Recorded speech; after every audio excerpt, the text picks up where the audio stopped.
Hello, everyone. Welcome inside the Red Earth Production Studios for this edition of YBMcast. Baseball talk powered by Game 7 Baseball, Game7Baseball.com. Be on the lookout.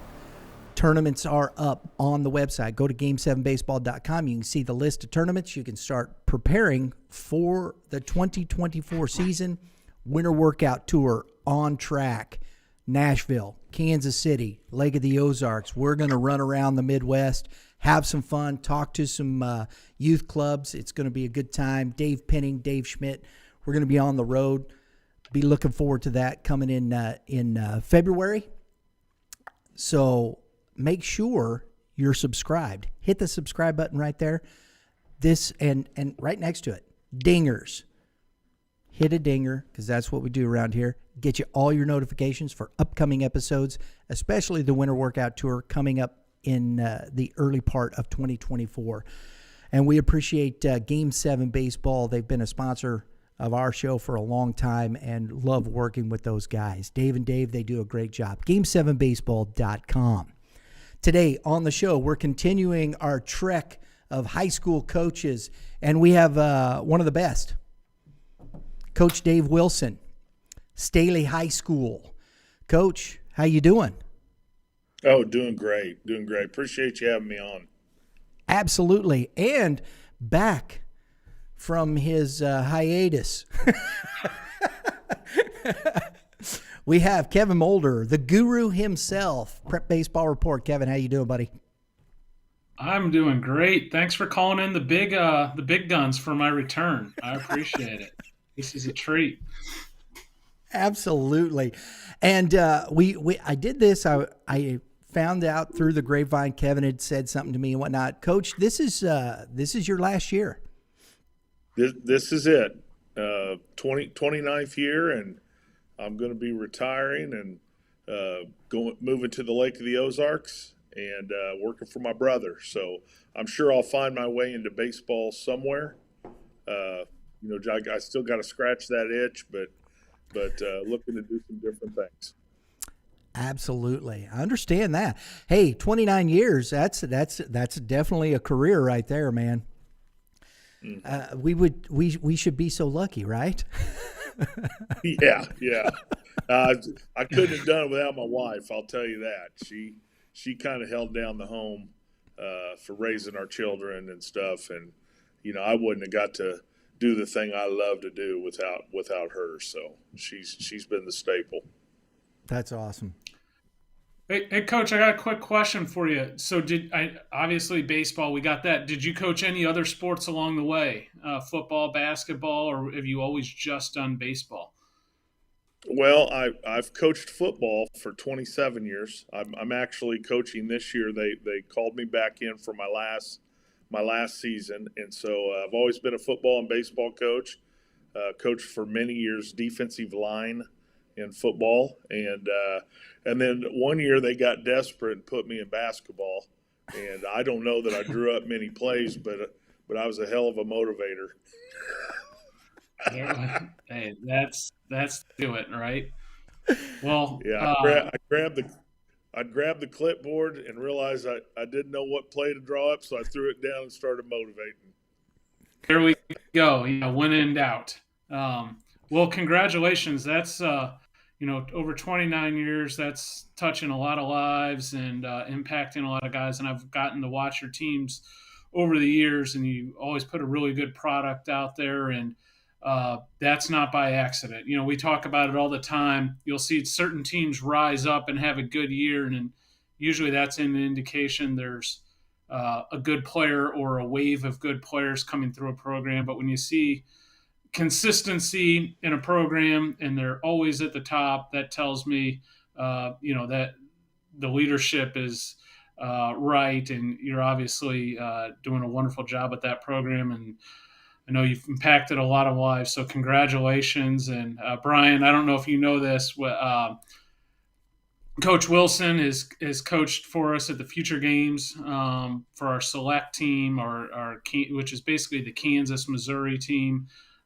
So he might say he's retiring, but I'm going to try like heck to make sure he doesn't completely retire, because we need him in that capacity. Yeah. that's been fun also. Getting to meet a lot of good people through the years. So, you think about a whole career, and it's kind of I'm going to pour it all into this last year, but just think about all the people you've met over time through baseball, and it's definitely fulfilled my life. I will tell you that without a doubt. And baseball's a special fraternity, and I can't even imagine what my life would be like without the game. And maybe someday I'll get to tell you a little bit of why baseball's so important in our family. But it's a pretty neat story. So I've sure enjoyed it. We got time, Coach. Well, so I lost my grandfather this last winter, and his name is Floyd Kane, and he's the one that started this whole mess. Him and my grandma back at North Kansas City High School. But my grandfather got shipped off to war for World War II, and he was an infantryman, so he was going to go to the front lines and trained, and when he got there, shipped over, the captain had heard that he was a really good third baseman.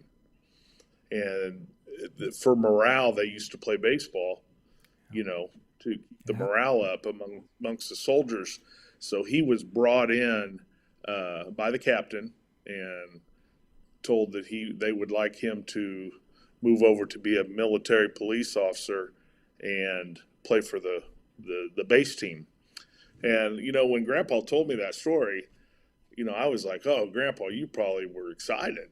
You didn't have to go in there, and tears kind of welled up in his eyes because he said it was the hardest decision he ever made in his life, because those were his friends that he was going to leave to go fight the battle. And, that generation's built that way.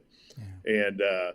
And so he ended up choosing it. And so in our family, we've always thought that we wouldn't be here without the sport of baseball. And so all my uncles played college baseball.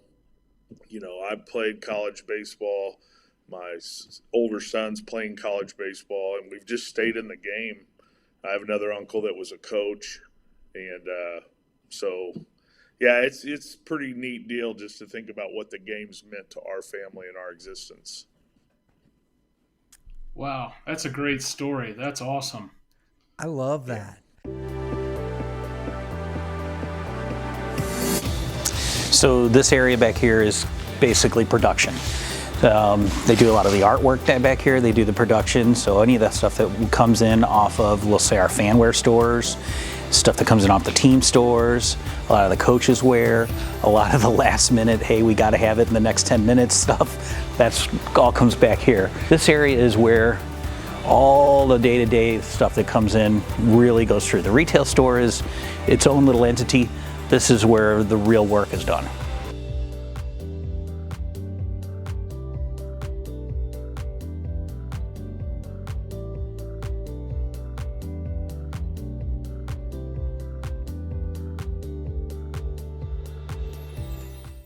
It's at some point it becomes it's more than just the game. It's the people in the game. We have fun. We go out and play. We enjoy.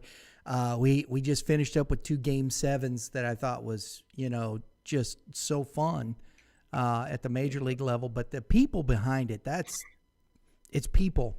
And when we're talking about this level, and what you said there, Coach, really resonates. And Kevin and I talk a lot about this on the show. Kevin has been a coach, a player.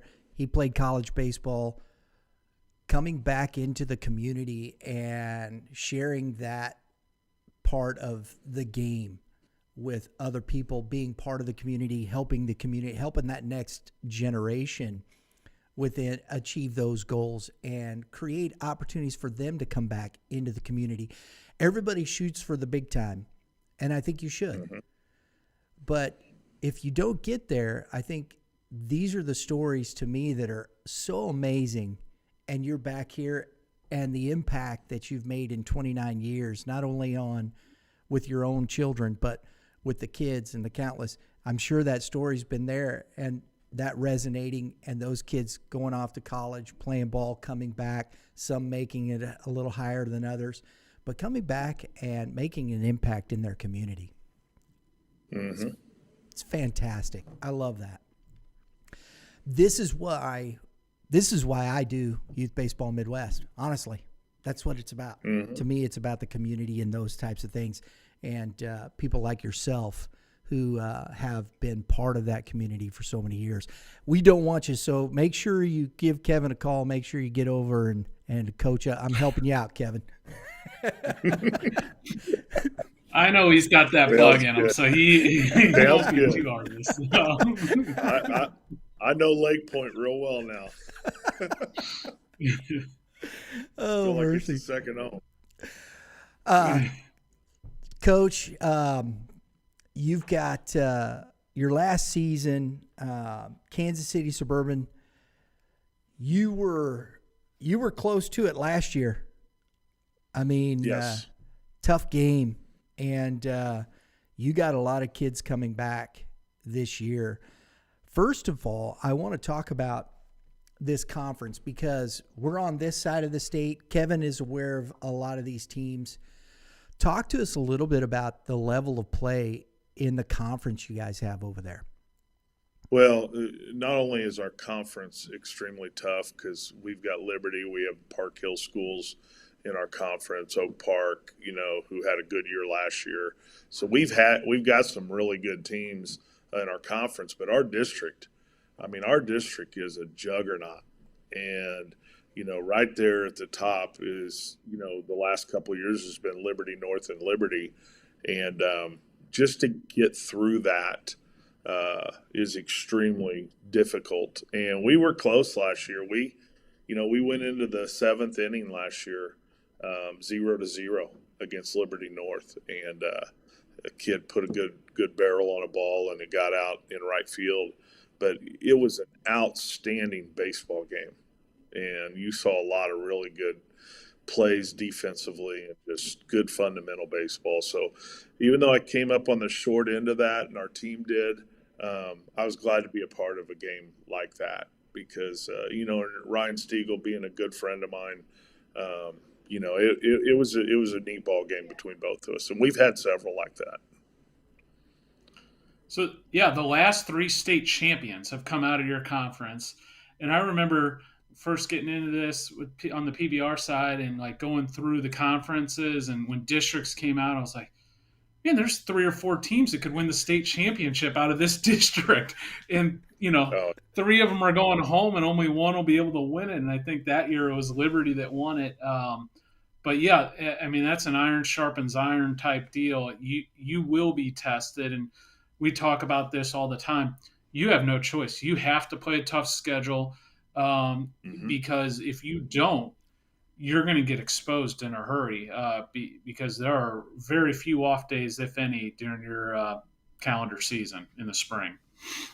Well, and it's the reason why a lot of people will ask me, why do you travel so much, for high school baseball? And it's like, I have to travel all around the state, in my opinion, and we even go out of state. We'll go back to Phoenix this year, Phoenix, Arizona, and we got an invitation actually to play in the national bracket this year in the Coach Bob Invitational. And but we travel. We'll travel, try to play Francis Howell or trying to play, a Nixa or a Kickapoo or somebody like that, because if you don't prepare your team for that level of competition, you'll never get out of our district. And so I felt like that's important to know what's out there. I think it's important when you travel some in high school. So if you do make it, your team knows how to travel. They know how to stay in a hotel. They know how to make it a business trip. And I think that's part of the reason I've always done that, is I want to be prepared that when we go to state, it's not a new experience. We've been on the road before. We know how to operate if we get there. So the last couple of years, you've been one of the teams that I've talked about with Brian. I was like, hey, it's coming. They're loaded. They're young, but trust me, they're coming up. Well, now they're not young. You got an absolutely loaded senior class now. Um, Talk to us about just some of the depth in your program, and now you have got, and maybe the importance of, you have guys that have been on this varsity team 3, even 4 years now. Come this spring, that's invaluable in experience, is it not? Oh yeah, no, most definitely. I mean, it's hard enough to win it, and even talking to Ryan, even though he had that team, in a single elimination tournament, you're one good pitching performance from the other side away from being bounced, no matter how good you are. It's just, and hopefully on this talk show today, I can talk a little bit of what I've been at work with Misha, trying to possibly get the playoff system to where it would more fit our sport. And we've been knocking on the door at it, but I'll go into that later on in the conversation. But just with our team coming back, I think we have 7 pitchers that have pitched at varsity at least 2 or 3 years. So our pitching depth is going to be really, really deep to handle our schedule, I think. And then we have 4 or 5 guys that have been in the lineup consistently now for a couple of years. So it's gonna. I'm excited about it. I think that matchup with Liberty North in that district championship will go a long way in making it's made our kids understand that there are no little things, that you have to execute every phase of the game, because most kids grow up thinking you either hit that day and score runs or you don't, and that's what determines winning and losing. But a lot of times in playoff baseball, you can't rely on the bat to completely carry you in a game. You have to win the 1-0. You have to win the 2-1 game, lay a bunt down, execute, turn a double play. One of the best plays in that game last year that we made defensively, Trey Snyder, who's an outstanding player for Liberty North, hit one off the wall in left field. And our left fielder, John Randall, who's playing in St. Louis, by the way, at UMSL, he fielded it off the fence, threw a strike into Luke Wilson, and then Luke got rid of it quick to second base, and we got Trey at second base to lead off the game on a ball off the wall on a double. And it was like the perfect play. Everything had to happen perfectly, but they understand now that those things mean a lot, like little things mean a lot. And I hope that carries us to at least make a run this year. I hope that youth coaches are listening, and you put the practice plan, you put the chain, right? The transfers, all the things, you line those kids up, you teach them how to turn, make the throw, hit your cutoff man, all those things, Coach, that we do from 8 to 14U, put them in those practice plans, make sure they're there, keep these kids drilling like that, correct? Yeah, there's so much information out there in the game, and I go back to Ron Polk's book that I've been able to gain so much knowledge in coaching baseball, and just the number of areas on a checklist that you make sure you cover during a season. And for young coaches that are just getting into this, and you have to put down everything you can ever think of that happened in a game, that impacted a game, either positively or negatively. And you've got to put that on a checklist, and you got to check it off. You got to make sure you coach it, because the one thing you don't coach is going to show up. It's like a heat-seeking missile, and it will find you in a big moment. So you got to do your best to cover it all. And it's hard to do in high school baseball. It's a short window.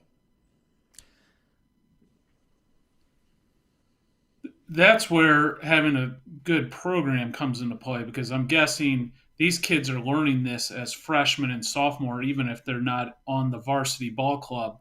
How important is it to have a complete staff coach where you can trust those coaches that you have coaching the freshman and sophomore program? So when you, per se, call a kid up to varsity, they know what's going on. I'm guessing you run this mostly the same all the way through. Is that right?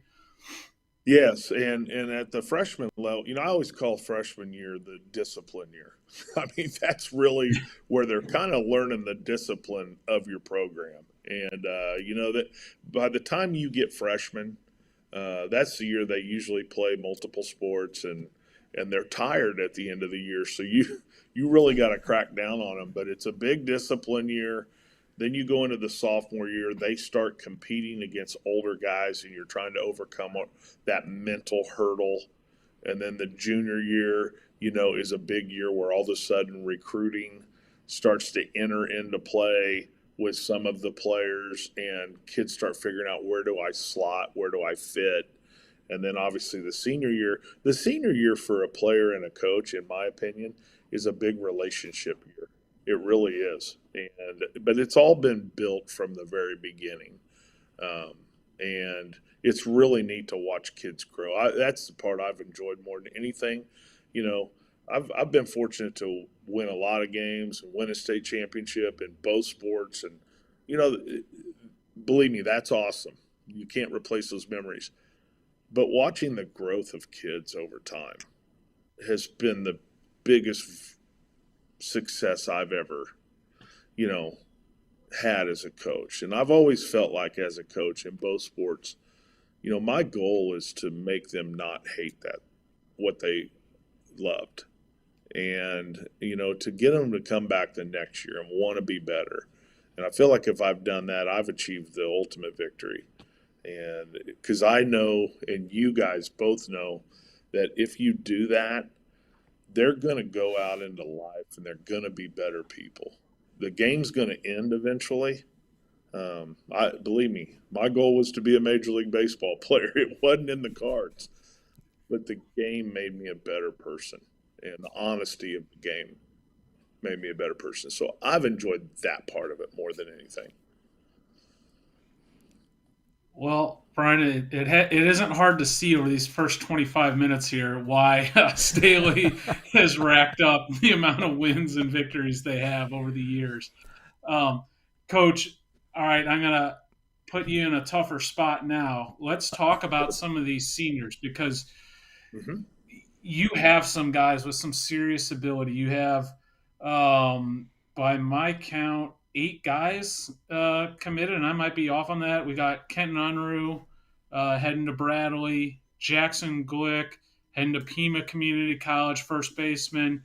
Got a heck of a shortstop. I don't know who taught him how to play, but Luke Wilson heading to Johnson County. You got Hunter Hampshire also lefty going to Johnson County, Aiden Bain going to Crowder, and then you have some juniors also committed. And Jake Thomas and Brady Earlbeck. And I know you have a very nice junior catcher who's uncommitted, to my knowledge, in Easton Felipe. But he was a really nice player and is going to end up somewhere. And I'm not leaving Jacob Garcia, another junior right-hander. You got an embarrassment of riches there, and I know I probably left a couple kids off that should be mentioned there as well. Yeah, Jake Allender also, who's going to Crowder. So, it's yes. With the change in recruiting and the portal now, you're starting to see a lot of kids go to junior college, and these are, the ones that our kids have committed to, where they've been power in the junior college ranks. So, yeah, it's really exciting to see all the kids that are getting opportunities after high school. I thought it was interesting, Kevin, that you brought up the one young man, Pima. That's Arizona. Is that? And they're seeing these kids that Arizona trip, that extra exposure. He's out at Pima College. I know that one. That's interesting. And Coach would know better than I. Jackson had to have had. I mean, he had opportunities to sign at 4-year schools. He is one of the better hitters in the state. Talk to us a little bit about Jackson, I guess, to start out, since we're on him. Yeah, I mean, very, very strong hitter, got a lot of power, a lot of thunder in the bat. And, it's just kind of he's one of those, he just loves the game, and there's a lot of ability there. And the thing about Jackson is that game against Liberty North, Jackson went that 7 innings. He was the one that was on the mound for us that day. So he also throws. But yeah, just him committing to Pima. There's a coach there down at Pima, Keith Francis, who was a assistant coach at Maplewoods many years ago when Pujols and them were going through. And Keith was a homicide detective here in Kansas City, decided to get into baseball. So I've known Keith for a long time. And he's coaching down there in Arizona. And he's seen our kids. And he liked Jackson. And so that's a good fit. And Jackson's grandfather moved to Arizona. So he at least has some family down there, which will be nice for him. So, but he's a good player, strong left-handed hitter. You have a pretty stout top end of the lineup, and I know it's more than just the top end, but Kenton Unruh, senior outfielder, also a middle of the lineup bat, heading to Bradley University. How big is it to have, guys like that, and then I'm assuming Lucas will be towards the top again, one or two, and him causing trouble on the bases with those big guys behind him. You got a nice little dynamic there going with the starting off with the bang in the lineup. Well, I feel like we have balance in our lineup, and we have a couple of table setters at the top, in Luke and last year Phillippe started to get his feet wet, so he could be another guy that could be up there. They're really good on base type hitters, but they also have enough pop to hit a double or triple on you. Luke's even had a couple of home runs for us, and so we have a good balance. The one thing I would probably tell you is, as we end up filling out the back end of our lineup, we have a lot of speed this year. And so it's nice to have a couple of Thunder bats in there, but it's also nice to be able to run, because on the days the bats don't show up, if they can steal first base, we got a chance to score because we can do some damage on the other parts of the bases. But we just got to get to first. 100%. And often in postseason baseball, when we're playing a tight game, now, sure, it could be a one-swing situation that changes the game, but there's also ways to create offense. If you got some athletic kids that can run a little bit, it opens up the whole playbook. So that is it's a nice advantage to have. I mean, Kenton being a right-handed hitter, Jackson being a left-handed hitter, it's nice to have those guys on the opposite side, and gives us a little bit of pop on both sides of the plate. Luke's a switch hitter, so it's really and then we have quite a few left-handed hitters in our program and right-handed. So we've got some. I feel like this year we're going to have some good balance on offense to be able to do some good things. And we talk about, when you're talking about playoff baseball and it's a one and done scenario, like you said, the heightened pressure, and if you can put that offensive pressure on a defense, I mean, that goes a long way in creating opportunities, doesn't it, Coach? It does. It does. And, you don't always have teams that can be multiple, can score in multiple ways. But I feel like this year at least, and it all comes, in baseball, and I think Kevin would agree, both would agree, it comes down to knowing the strike zone and being able to command the strike zone. And, whether you get there by a walk or a hit really doesn't matter. It's just getting on base, and then all the tools are available to you. And so I'm excited. There's a lot of prospects that can fill out the rest of that lineup, and they're all guys that can run pretty good. So it'll be interesting. There'll be some good competitions. Even though we're a veteran team, there's going to be some great competitions as we fill out that lineup. You got to have your superstars. We all know. Hey, real quick, Kevin, here, and we got to know this because, Kevin, we've said that you're superstars, and you have some on this team, and I don't mean it bad. It's just the way it is. They got to buy into that thought process. If I got a bunt, I need you to get a bunt down. We got to put ourselves in a position, And getting players sometimes to buy into that is a little difficult as well, isn't it?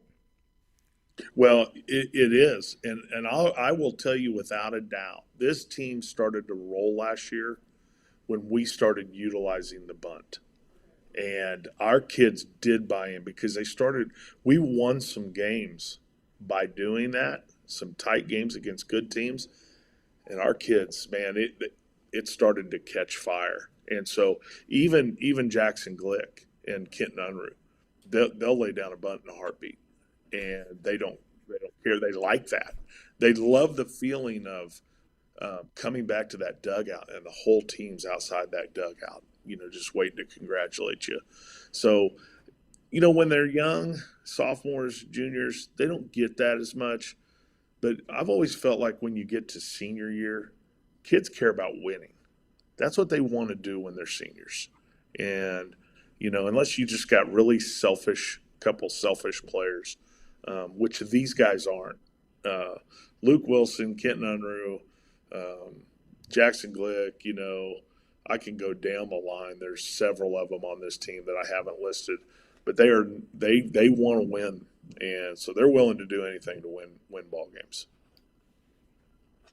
So we all know that having a good lineup is good and maybe the fun part of it, but what's the most important is obviously the pitching, and you certainly have some horses this year, and not just one. You got some serious depth on the mound, which makes you a dangerous team. Obviously, you could play 4 or 5 games in a week and still have enough arms, whereas most teams are, having to call up sophomores to make a debut or something along that line. Talk to us about some of your top arms, and I know you might talk a while now because you got a lot of them.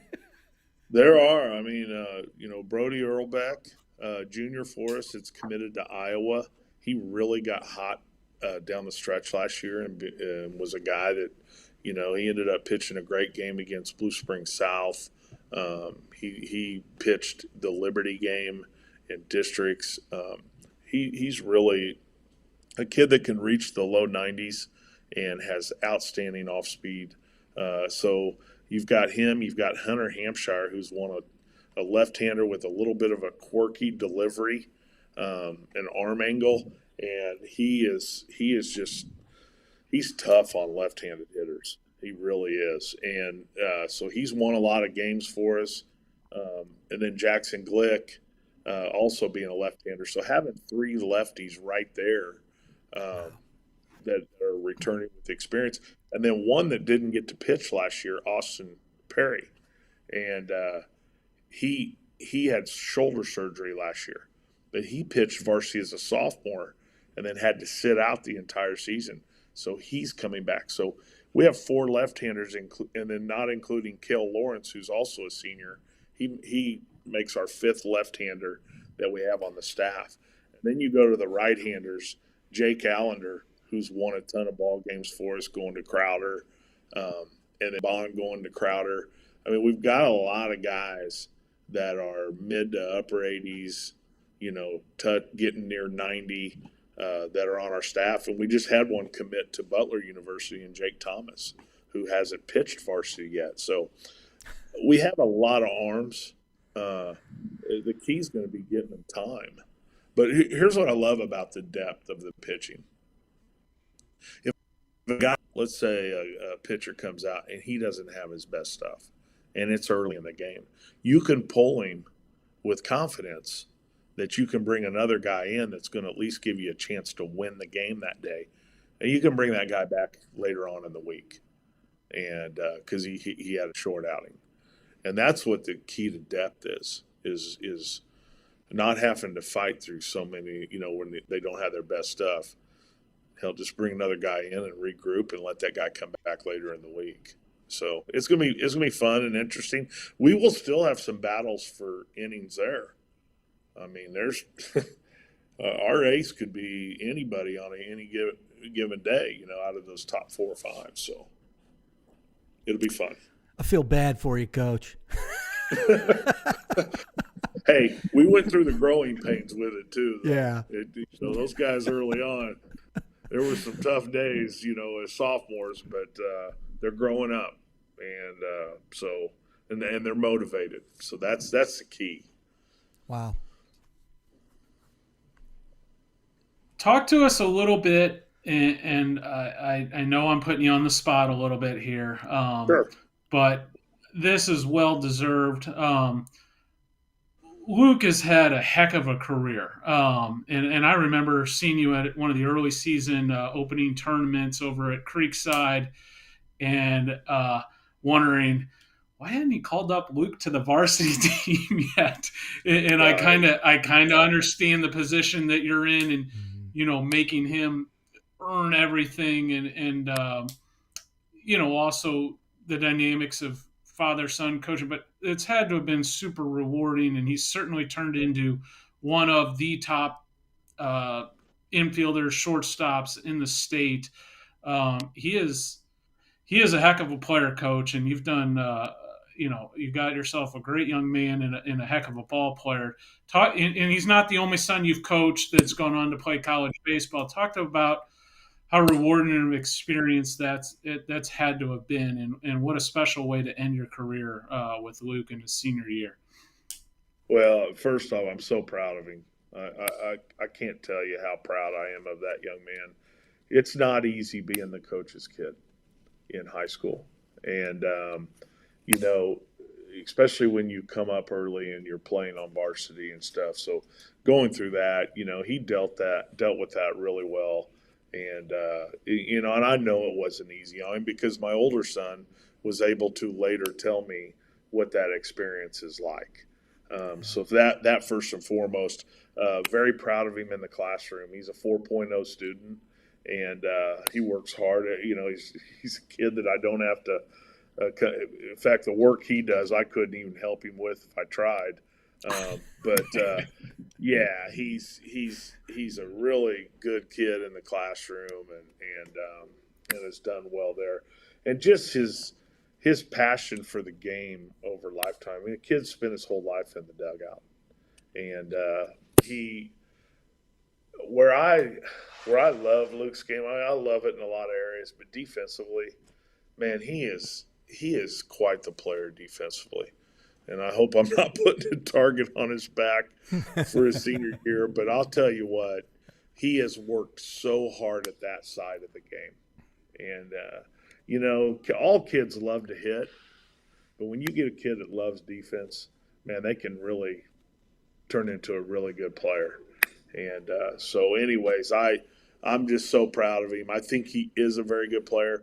The hitting side for him is tough because he's a switch hitter.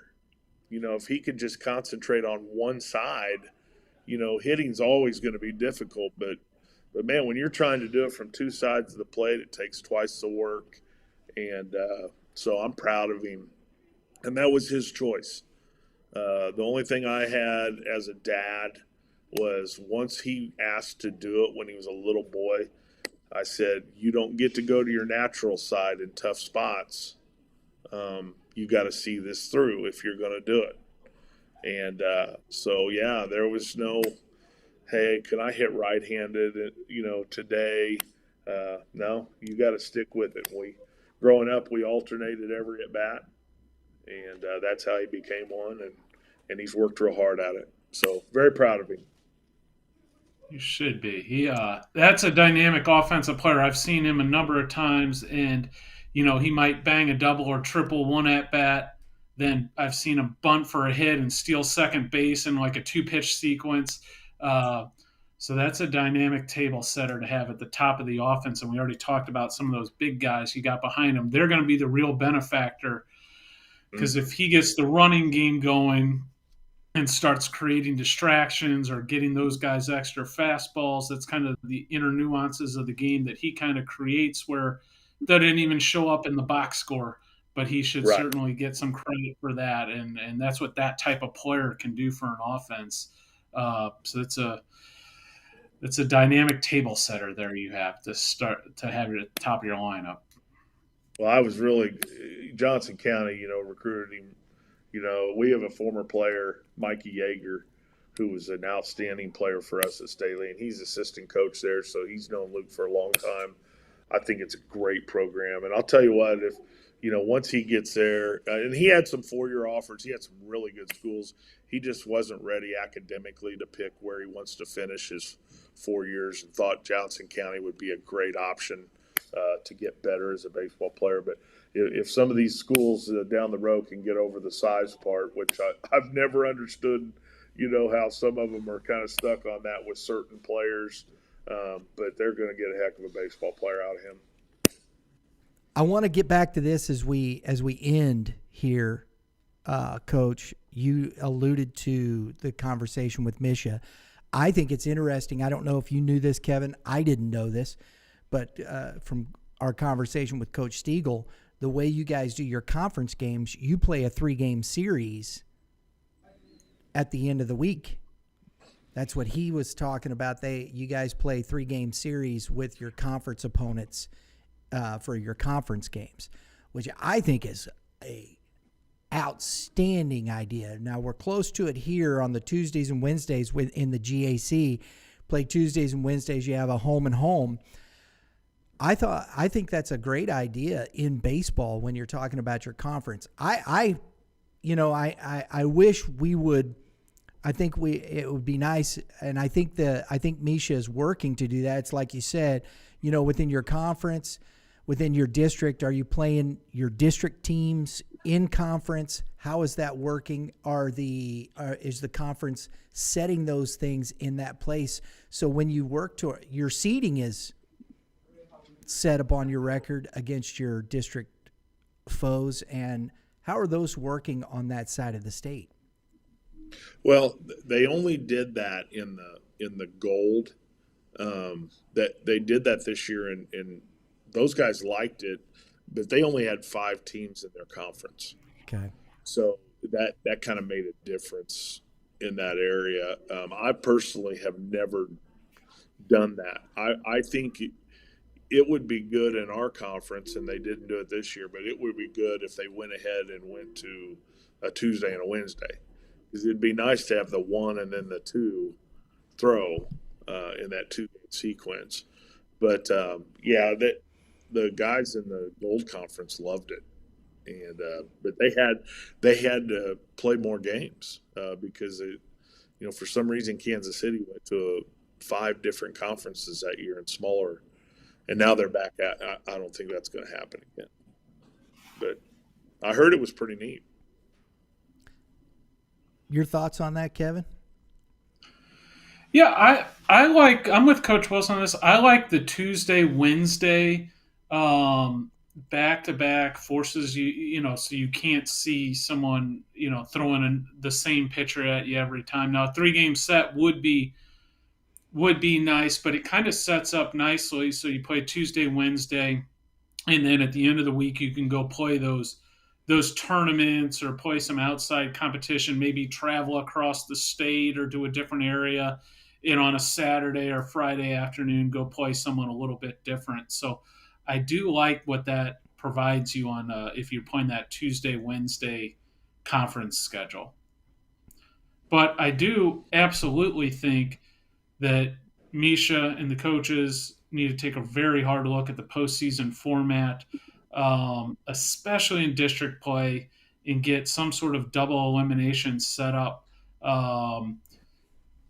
for just the sake of the just giving a little better quality experience and getting a true I don't want to say a true champion, because I think the best team did win last year, but Yes. That's not always going to happen. And I think if we put ourselves into a double elimination format, you're going to usually get the top team to come out of that. And Coach alluded to it. It just takes that one stud pitching performance that could end a season. You see upsets in districts all the time, so I think that would be a positive for the growth of Missouri baseball as a whole.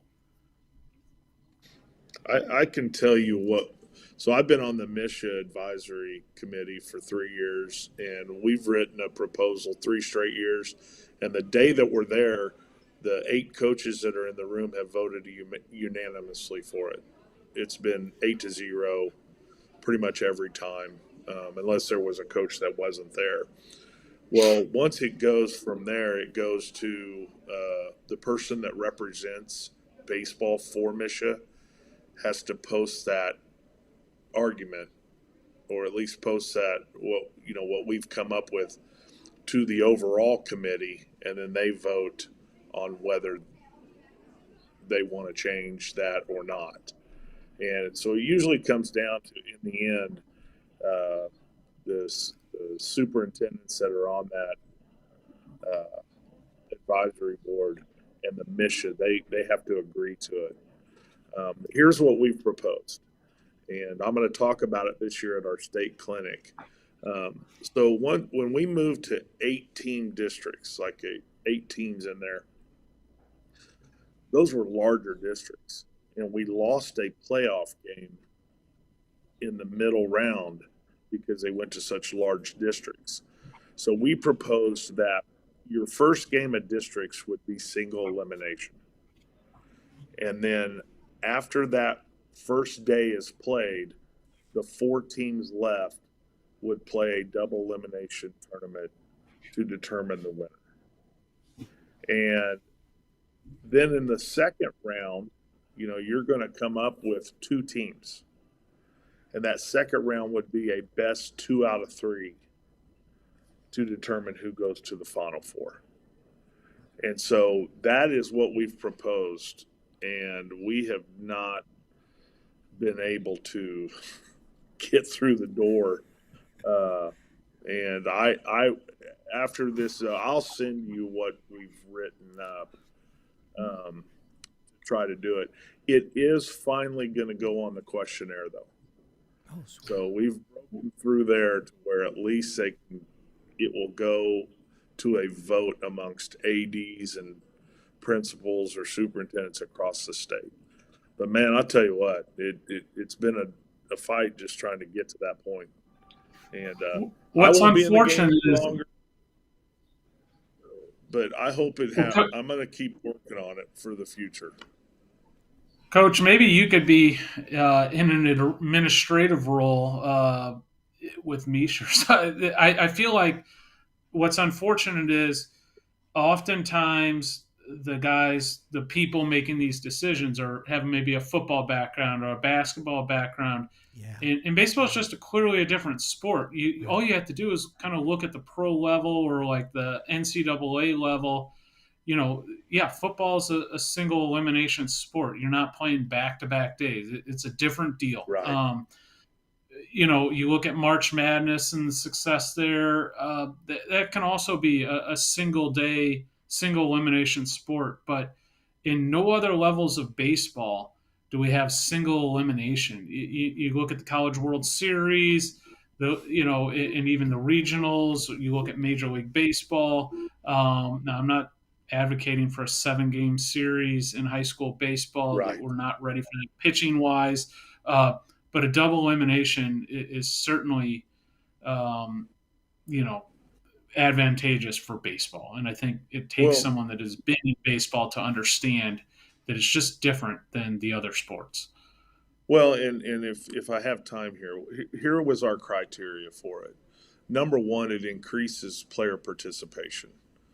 Because once you get into the playoffs and you get through districts, your third, fourth, and fifth pitcher may never throw again for the rest of the season.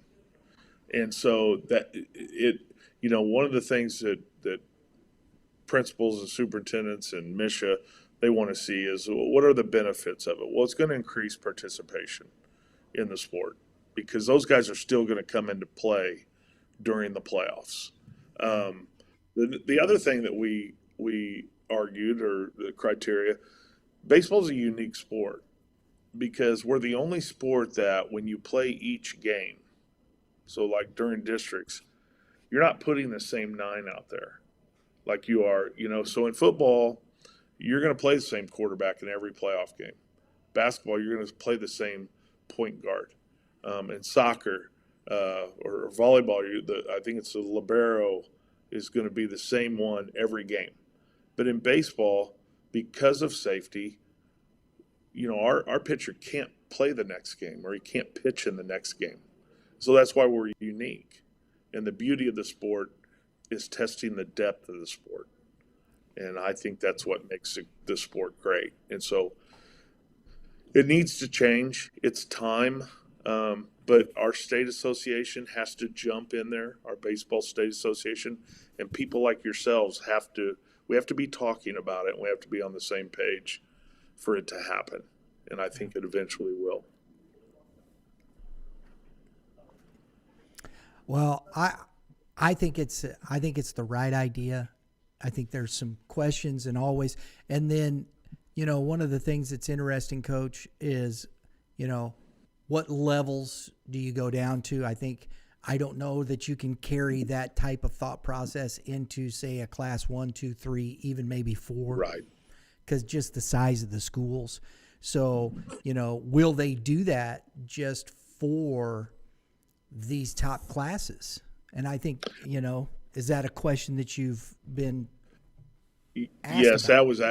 that was actually part of it. So we made the proposal for class 5 and 6 because we had the largest districts. Mm-hmm. So down in class 1 through 4, they only have like 4 or 5 teams in a district, whereas we go up to 8 now. And so we basically proposed it. If your districts go up to 8 teams, then you need to create that best 2 out of 3. And at the second round in double elimination in districts. And I think that can happen. In other states, they treat big class and small class different. In Missouri, they don't. It's a cookie cutter approach, or whatever you want to call it, but it's all the same. And we're different. If I was coaching in a class 1 school, I probably wouldn't have that much pitching to go through that long of a tournament. I really feel like high school sports needs to start to think that, the schools are different. The classes are different, and make those adjustments to make the game better. That's something we've talked about, right, Kevin? When you're talking about it's Coach Wilson and I have not talked about this for 1 second. That's exactly what we outlined. Like the 5 and 6A, for all the reasons Coach just outlined, and he actually brought up and added one that I was unaware of about the district game being cut out, or the playoff game being cut out. But I think that's perfect. In the smaller schools, I don't think you make the move to the double elimination because of enrollment size and, a 1, 2A, 3A. They probably don't have that pitching depth where it's probably not going to create a quality game when we get into day 3 of so. But with the 5 and 6A, you heard Coach say they got 2,000 students, and we just listed earlier of all the pitching depth that they have. And these kids are not just guys that pitch; they're going on. Colleges want them to pitch for him, so he's got plenty of arms. But Coach gets into the playoffs, he's going to throw the 1-2 and maybe the top reliever in those situations in this current format.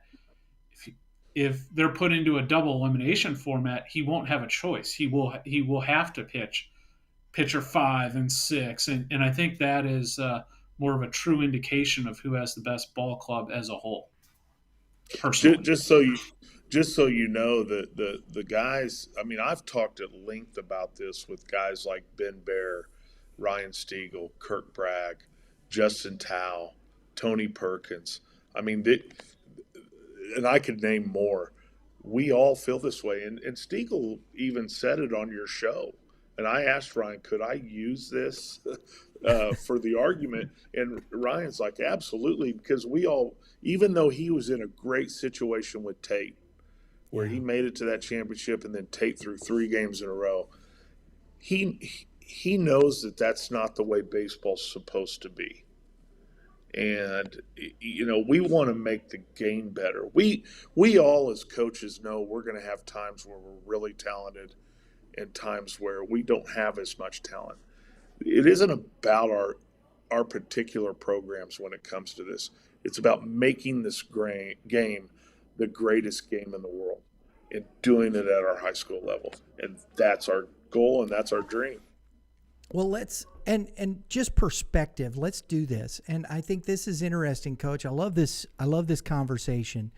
We just got done watching the team with the worst playoff record in the NL make it to the World Series. Why? Because of their starting pitching and their bullpen. If you watched that last night, their setup man struck out the side in the 8th, and the closer, I think, struck out 1, got 2 pop flies, boom, ended the game. The depth of pitching was necessary. I follow the Dodgers, love the Dodgers. They had no pitching. Kershaw at the end of his career. You had a kid that pitched in Double-A at the beginning of the year, starting game 2, and Lance Lynn, who gave up the most home runs in the American League in the year. That's who your starting pitching was, and it showed. It showed. And this is the difference in a series of games as opposed to one game that you're sitting in. And we see that, and so what you're talking, and this is what you're talking about in high school. If you look at this is the scenario that you're discussing. And I think if people, we have to make those connections in that scenario, correct? Absolutely, and that's been the key is continuing to write it in a way that even the non-baseball can understand it. And you have to draw that picture.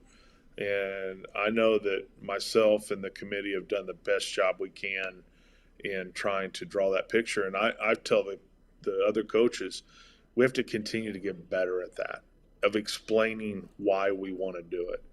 And it'll eventually break through. I think this is the most progress we've ever had at it. But we have to stay with it, and we have to get more people to talk about it. Because if you don't talk about it, it just goes away the next year. And yes, I love that you raised your hand, because I'm going to send you what we've proposed, and man, you guys start running with it. And Kevin will tell you, we've had Misha on the last 3 years, haven't we, Kevin? Yes. And to their credit, they don't shy. Kenny Seifert, he's retired, but we'll try and get Kenny back on. And I know he still works in there and whatnot. I know there's going to be, I think there's a new baseball director this year. Yes. And so it'll be interesting. And I think that's a difficulty in and of itself. Where's the continuity from Misha when you have a different baseball director almost every year?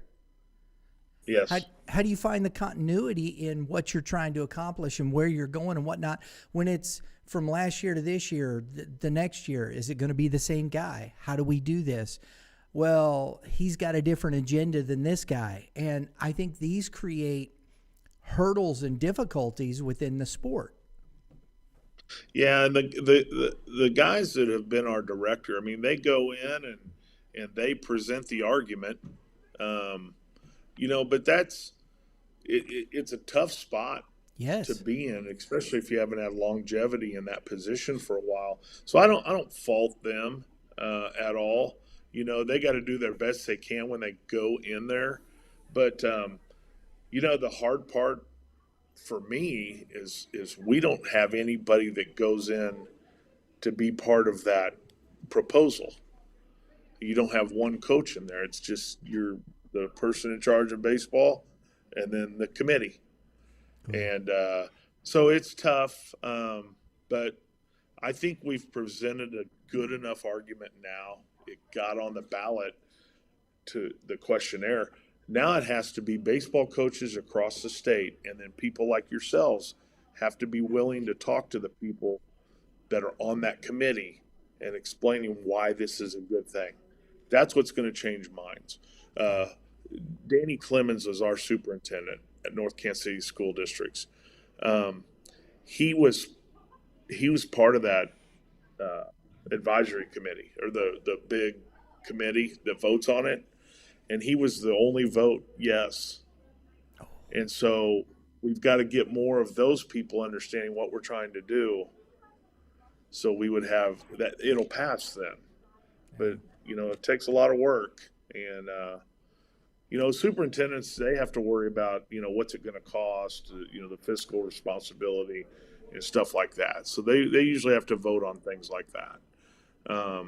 But we've got to explain it better, and we've got to get to them and talk to them about it, and I think it'll get changed.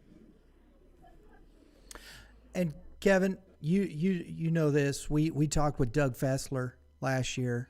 I like Doug, and I think Doug was. I think he works hard, and if you get more people like that and find that consistency, I think these things, like you said, can get done, right?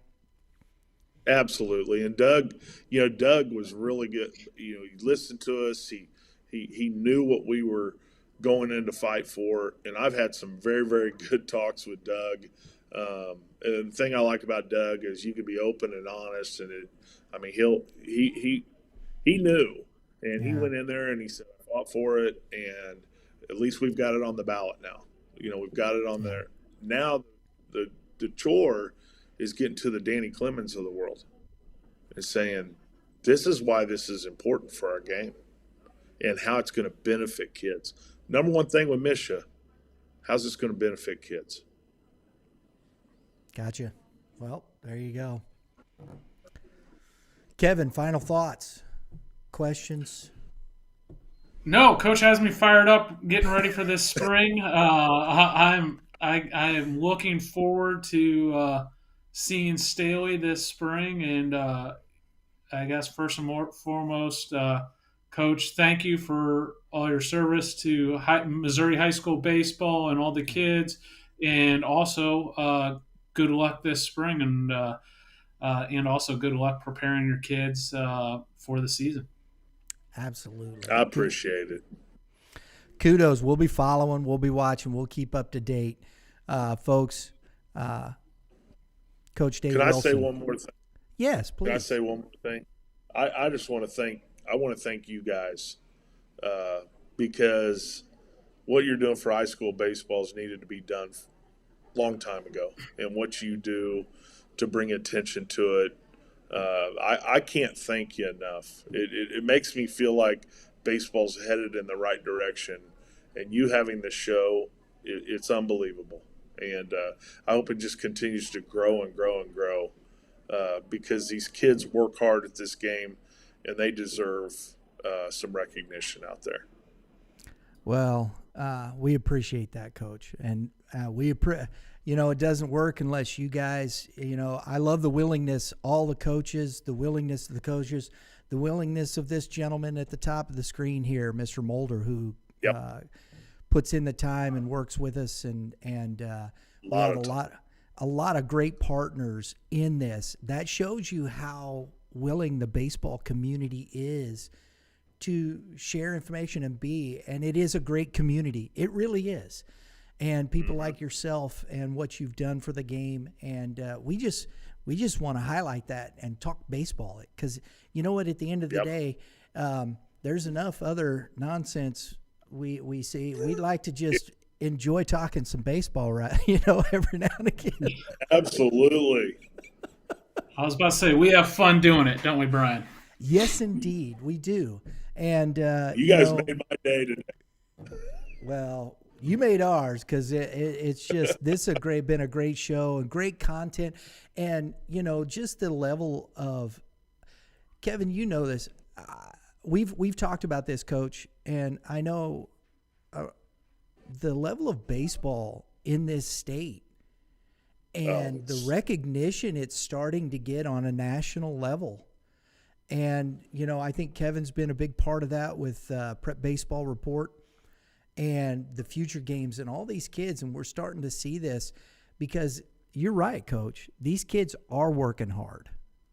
They are putting in the work. They are doing the things. And we got some dudes, and we just saw that with Zanatello going 50th overall. A couple of years, was it the year before? A couple of years, Milbrandt goes in the third round.